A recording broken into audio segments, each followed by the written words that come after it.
नेपाल की इन बातों को जानकर आप हैरान रह जाओगे। एशिया का एक ऐसा खूबसूरत देश जहां के रीति रिवाज, खूबसूरत मंदिर, हिल स्टेशन और यहां की महिलाओं के बारे में जानकर आप यकीन नहीं कर पाओगे। तो चलिए आज हम आपको खूबसूरत देश नेपाल की सैर करवाते हैं। दोस्तों, नेपाल को साउथ एशिया का सबसे पुराना देश माना जाता है और इस देश का प्राचीन इतिहास यहाँ के काठमांडू की पवित्र भूमि से शुरू होता है। वैसे तो नेपाल पर बारी बारी से कई राजाओं ने शासन किया है, लेकिन यह मुल्क आज तक अभी किसी का गुलाम नहीं रहा। इसीलिए तो नेपाल का कोई स्वतंत्रता दिवस नहीं है। भले ही एक छोटा सा देश है जिसकी जनसंख्या सिर्फ 3 करोड़ के आसपास है, फिर भी यहाँ पर 130 से भी ज्यादा अलग अलग भाषाएं बोली जाती हैं। दोस्तों, नेपाल की राजधानी काठमांडू शहर है जो दुनिया के 10 सबसे लोकप्रिय शहरों में से एक है। इस शहर को 2000 साल से भी पुराना बताया जाता है, जो कई प्राचीन मंदिरों का घर भी है। यहाँ का हर एक हिस्सा हिंदू और बौद्ध मठों से भरा पड़ा है। नेपाल दुनिया का इकलौता हिंदू राष्ट्र है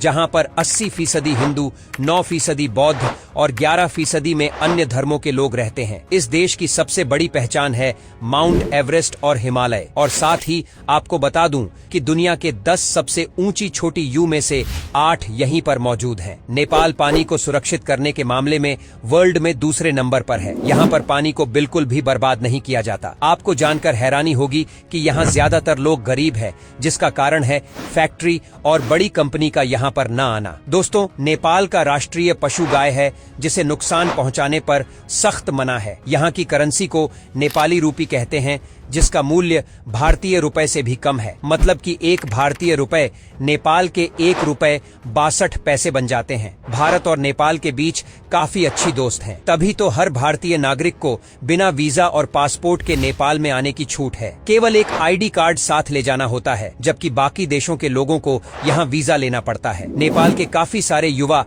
भारत में काम करने भी आते हैं। इसके अलावा इन्हें भारतीय सेना में भी शामिल किया जाता है। नेपाल के लोग एक दूसरे से मिलते समय हाय हेलो नहीं, बल्कि हाथ जोड़कर हमारी तरह नमस्ते करते हैं। दोस्तों, भगवान बुद्ध के प्रति लोगों में काफी श्रद्धा है और इनकी जन्मभूमि लुम्बिनी सांस्कृतिक है, जो नेपाल में ही है। अब आप सोच सकते हैं यह कितना शांति प्रिय देश होगा। यहाँ कभी धर्म या जाति के नाम पर कोई झगड़ा नहीं हुआ। नेपाल में टाइम जोन के मुताबिक नहीं, बल्कि माउंट एवरेस्ट के आधार पर चलता है। इसलिए यहाँ का टाइम दुनिया के समय से 45 मिनट पीछे रहता है। यहाँ के लोगों मोमोज खाना ज्यादा पसंद करते हैं। राजधानी काठमांडू में तो आपको जगह जगह मोमोज की दुकान देखने को मिलेगी। नेपाल अपने जंगली जानवरों, खतरनाक सड़कों और मुश्किल भरी उड़ान वाले एयरपोर्ट के लिए भी जाना जाता है, जिसका सबसे बड़ा उदाहरण है लुक्ला एयरपोर्ट। राजधानी काठमांडू के अलावा पोखरा शहर अपनी झीलों, शांत हवा, पक्षियों की आवाज के चलते पर्यटकों को आकर्षित करता है। झीलों के किनारे ऐसी खूबसूरती यहाँ देखने को मिलती है